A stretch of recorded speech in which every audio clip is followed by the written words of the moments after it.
afternoon, Miss. Today we're going to talk about fashion evolution.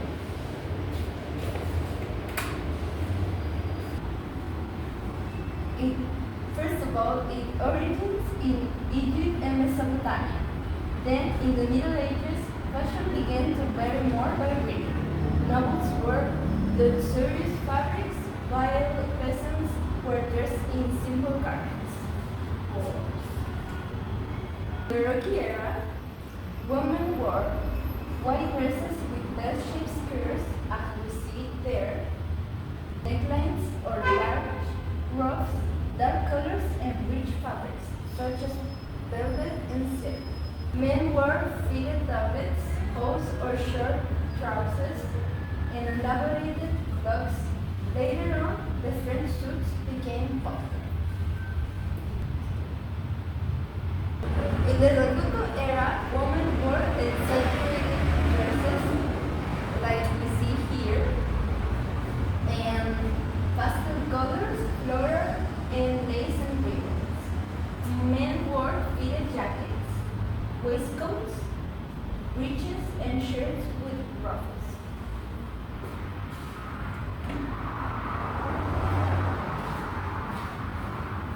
In the Victorian era, women wore empire dresses, light fabrics, Greco-Roman inspiration corsets, full skirts, hourglass silhouettes, bustles, and more practical yet ornate designs. Men wore tailcoats, breeches, waistcoats, and cravats, classical influence. Frock coats, longer trousers, and formal top hats, like we can see here.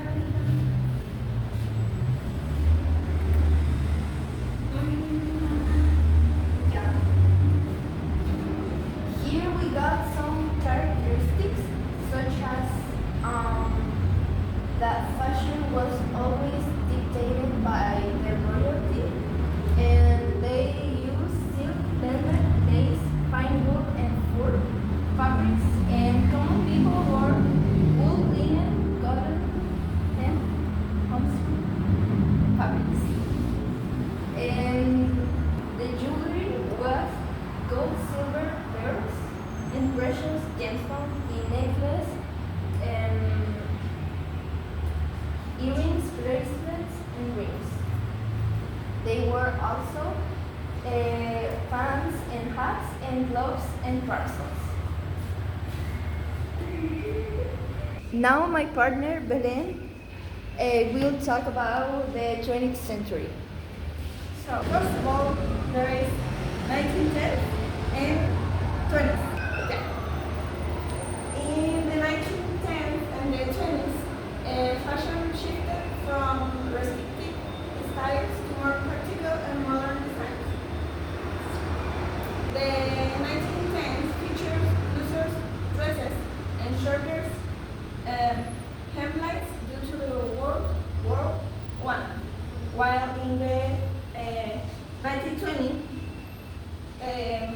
embraced the curvy flapper look with short dresses, bobbed hair, and casual elegance for both men and women. Between the 30s and the 40s, fashion became practical yet elegant.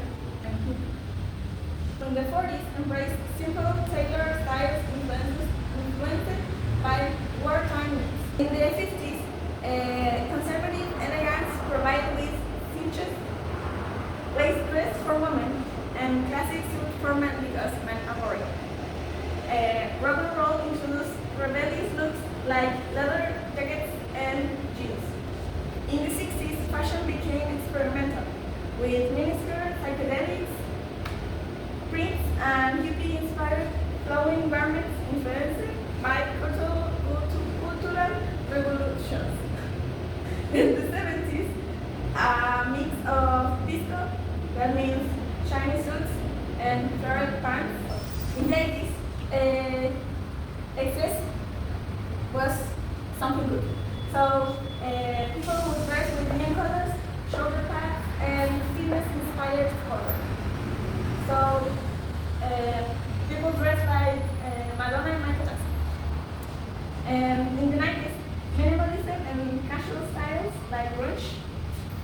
and hip hop became popular. 2000s, we can see like Y2K, so it's more low-rise jeans and metallics and things like that. 2010,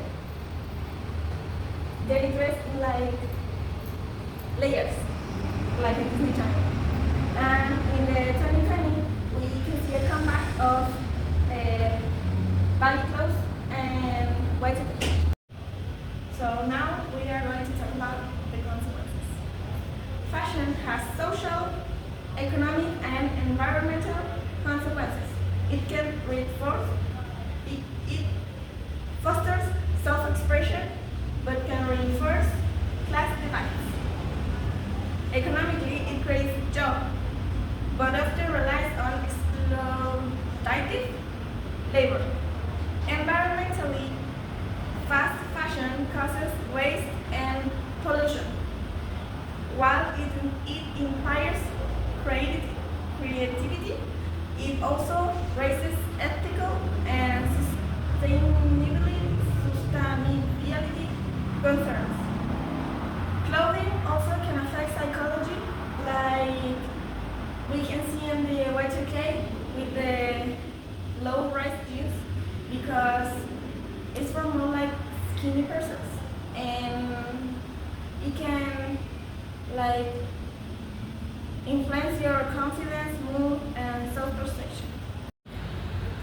As a prediction, we think that fashion is a cycle. So as now we see like Y2K and baggy clothes are coming back, we think that in a few years, trends that are things that are trending now will be trending later. Thank you for listening to our bad English. Goodbye. We love you, Miss. That's fashion evolution.